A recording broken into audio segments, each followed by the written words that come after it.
Hello，大家好，朱春豪嗱，眨下眼咧就到年尾啦，已經踏入12月份，好快就到下一年啦。有網友就喺社交媒體平台貼文，話六大博企究竟幾時宣布加人工啊？好大隻問號，究竟邊間公佈先啦？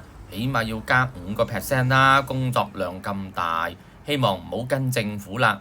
皆因政府今年已經宣布咗明年公務員唔加人工住。有網民就即時回應啦，話唔減就偷笑啦，冇通脹分分鐘話唔使加。咁又唔係嘅。有人就話咧5%就高啲，問個樓主你瞓醒未啊？其實 keep 得住加2.5%已經係大恩大德啦。有網民就回應唔知道佢係咪明年冇得加啦，所以話大環境都冇人工加，博企憑咩加人工呢？何況你唔做份工大把人排住隊做，自己有本事可以同老闆講唔加我人工，我辭職唔撈。冇本事嘅員工先會叫老闆加人工，咁又唔係喎，有冇本事嘅都會叫老闆加人工㗎啦，係咪先？不過有本事嘅就可以自己辭職跳槽嘅。不過通常加下都唔會跳槽住嘅，通常都係攞埋嗰份花紅咧先會跳。如果唔係浪費晒成年嘅時間啊嘛。有網友就似乎有啲信心話會加嘅喎，不過未宣佈住。咁係，而家啱啱踏入12月，以往都係遲些少先有消息公佈話明年加人工嘅。咁加就按過往嘅經驗，通常都係加2個點多啲啲啦。都係萬零蚊嗰啲員工咪加2-3嚿水咯。有網友就話咧，年尾啦，咁多衛星場都執晒笠啦，啲員工幾千個翻澳博嗰度，澳博會唔會仲加人工呢個不如擔心啦，會唔會減人手仲好過啦？呢個真係唔知啦。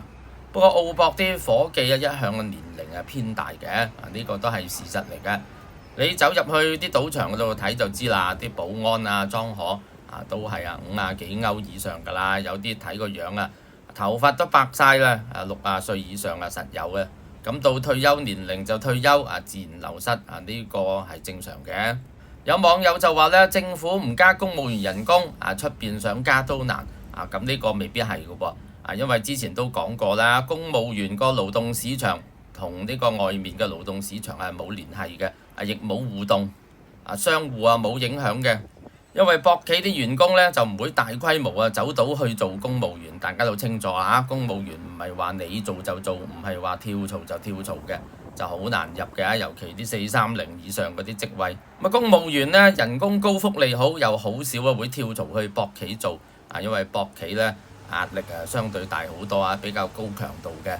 所以博企同公務員自己嘅勞動圈子都係相對封閉冇乜交集。好似之前公務員加人工冇記錯加3個點以上啦但係博企加人工都係加2個點鬆啲嘅啫。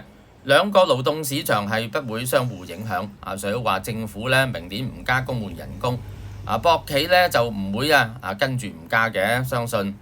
何況今年嘅賭收真係有啲超出預期賭收係唔錯嘅。博企嘅收入都唔錯，相信有能力加打工仔人工。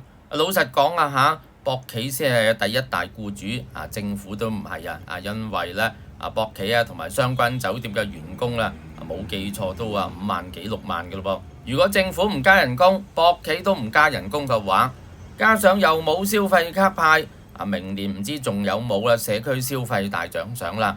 本身個消費市場都比較疲軟話如果咁樣嘅話，咁咪仲疲軟，所以相信市民都可能會覺得博企係有社會責任加翻啲人工同埋發花紅嘅如果唔係點樣刺激消費、刺激經濟好，呢一集睇到先，想支持我嘅訂閱，我哋下集見。